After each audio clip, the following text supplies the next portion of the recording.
Today we're going to be demonstrating surface preparation, and we'll be dealing with the typical types of mastics and paints or epoxies and that you'll be running into on any typical job that you're going to be prepping a floor for. We'll be also introducing our Raider XL5. It's a new machine. It's being launched at the CFJ, and Frank Sommers, who is our technical expert on grinding and polishing and toppings and all of that, will be handling the machine today. One of the features of our technology is that WerkMaster machines, all of WerkMaster machines, get to within 1/8 of an inch to the wall, and if we adjust the skirt, we can actually get right to the wall. So 1/8 of an inch, 3 millimeters of the wall. That's in terms of the pain points that we run into in the industry, it's the #1 pain point, edging. And edging can represent up to as much as 40% of labor on some jobs, especially if you have a lot of rooms. The other pain point that we're going to be talking about today, and in this particular demonstration, is productivity. And for those of you who are working with coating removals and mastic removals, you know it can be a bit of a process. So we're also going to demonstrate a couple of tricks that we use and recommend in all of our schools to our customers. And so without any further ado, I'm going to pass it over to Frank. And Frank, maybe you can just tell us a little bit about what we've got here on the floor that we're going to be removing today. Sure. So these are 4 typical coatings that surface prep contractors, epoxy installers, concrete polishers come across on a regular basis. At some point you're going to have to remove a coating in order to access the floor underneath. This here is a single component epoxy. This here, it's clear, it's a clear tack, so it's what's used with carpet tiles. This adhesive actually stays tacky. It never sets up. It's a real bear to get off, so we've got some tips and tricks to get that off. The black there is your old school black mastic. The white there is a cementitious Thinset. The tooling is our shark and straight bar combo, and you can find that on the tooling guide. We've got a visual reference to that, so it shows the surface type. So for instance, paint tells you what tools to use and then what speed to run your machine at. You know, we try and get the contractor off on the right foot all the time, so we've made that very simple, straightforward. I'm just going to do a light water mist and then a sand broadcast. The sand helps the tooling bite in and gum up the adhesives and the paints and stuff like that. It puts it into suspension. If you don't put it into some sort of suspension, you might find the machine sort of just slips and skates. So Frank, before you do that, can I ask a question? Do you Sure. mind? We don't necessarily have to put water down, if we're removing epoxies or that, or the Thinset. Yeah. So this is more designed for these crazy mastics that we all Exactly. struggle with, right? And what we can do is that we'll show you the difference with water and without and with sand. So at the end of the day, it's just an extra, a little tip for you there. Beautiful. Okay, I'll leave you to it. And then just throw your sand up. You're not trying to flood the floor with sand.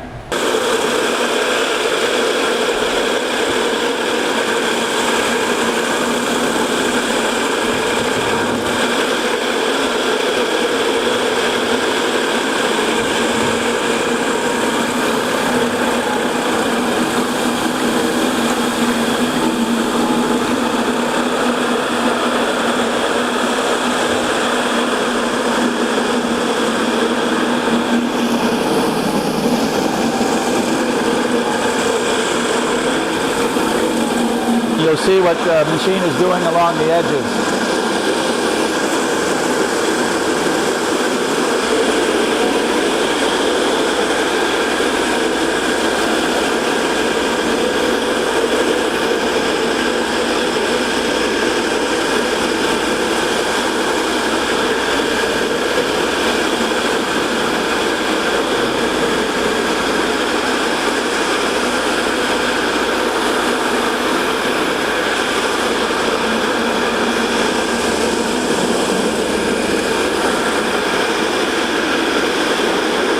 So now we've just finished our demonstration, as you can see as you've been watching, using our sharks and straight bars. And the reason why we use them on this particular part of the floor for removing these coatings and toppings is to because we want to polish the floor. So we didn't want to damage the floor, we didn't want to leave aggressive tool marks in the floor.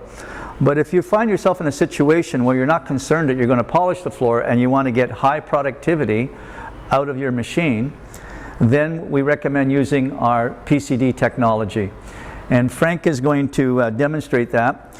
And most of you probably are familiar with PCDs. It's polycrystalline diamond. It's a very hard diamond, and is designed to tear the floor in a sense that it's going to dig right into the epoxies and coatings and that and remove them very quickly.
So now we can see the performance advantage of the PCDs over the shark and straight bars.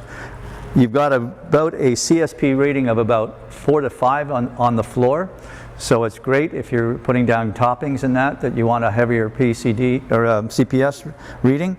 And you can see us well when Frank was maneuvering it, very easy to maneuver. We weren't using water or anything on the floor as we did with the sharks and straight bars, especially on the Mastics. We just went dry all the way through, and it was quickly dealt with. So when you're considering a WerkMaster, think again of some of the pain points that we cover off: edging, power, productivity, and tooling. Thank you for watching.